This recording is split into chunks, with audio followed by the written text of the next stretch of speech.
Today, the Eastern District of New York will hear oral arguments in a case related to DACA as the policy's fate stands undecided in federal courts. DACA, Deferred Action for Childhood Arrivals program, provides hundreds of thousands of undocumented young people with legal paperwork for 2 years at a time. DACA has been in legal limbo for years, and so have some of its applicants. Plaintiffs in New York today are asking for relief for the 80,000 individuals whose applications from 2020 and 2021 are still on pause. Meanwhile, yesterday saw oral arguments in New Orleans against a case from Republican states questioning the basic legality of the program. With us this morning, Cesar Vargas, General Counsel for the New York City Mayor's Office of Immigrant Affairs. He is also a specialist in the U.S. Army Reserve, a former DACA recipient, and an immigration attorney. By the way, he was the first undocumented lawyer in New York City, and it is a pleasure to see you, my dear friend. Jose, it's a great pleasure to see you again. Cesar, thank you. You're a major immigration attorney in the city of New York. Talk to us about what's going on in Brooklyn today. Well, what's happening in Brooklyn and what's happening, as we saw yesterday in Louisiana, is pretty much the heart of what DACA is, and the question of whether then President Obama really whether he had authority to take action on DACA, right? So what we're seeing in Brooklyn today is on the legality and constitutionality of DACA, whether it should continue, whether Dreamers should be able to apply for the first time, whether DACA should continue in general, right? So I think the fate of DACA is exactly what you mentioned.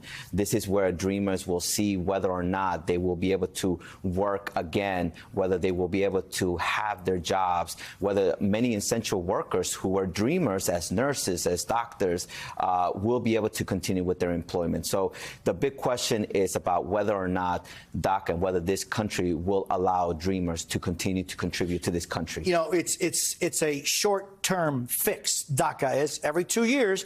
They have to go. They're registered. They're checked. They're verified. There's very few people that are more checked than DACA recipients. And yet, every 2 years, but then you have the whole issue of it could go away any time because of the courts. Cesar, how does this situation, how can it be resolved?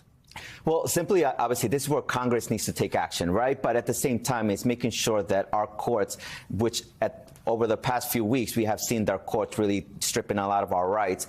But most importantly, we saw that during the pandemic, Dreamers and DACA recipients were on the front lines of this pandemic, helping our city, our country move forward as doctors, engineers. They were out there delivering food. They were out there making sure that our communities were healthy. So when Texas says, oh, well, DACA is a drain in our economy, and that's why it should be declared unconstitutional, it doesn't hold water. And that's what the arguments in Louisiana was, and that's why we're making arguments that DACA is a program that has kept our city running, has contributed to our country, and the Dreamers are part of this nation, and it will disrupt the entire nation if DACA was stripped away. Cesar, I want to take a little advantage of your time, and I want to ask about your dreams. You're someone who has had dreams and has fulfilled so many of them. I know that soon you're going to be, well, a JAG, right?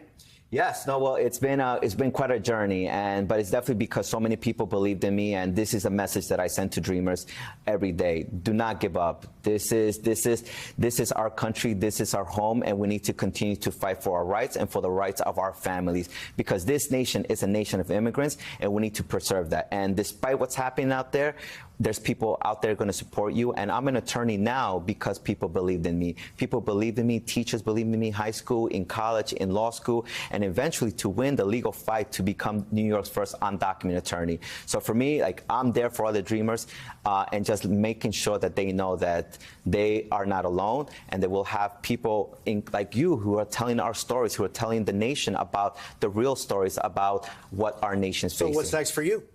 Well, I'm going to be a judge advocate in the U.S. Army, and finally fulfilling a dream that I've had since I was in high school. I couldn't go to West Point back in 2001 because I was undocumented, and now I'm going to finally be a judge advocate general in the U.S. Army and continue to service our country and to support our communities. Cesar Vargas, you took your mom to so many of the events when you became a lawyer, and now you're progressing through your career. Please say hello to her. She's an inspiration to many of us. Well, she's watching, and she always watches you, both in English and Spanish. Señora, muchos saludos a usted. Un hijo extraordinario aquí.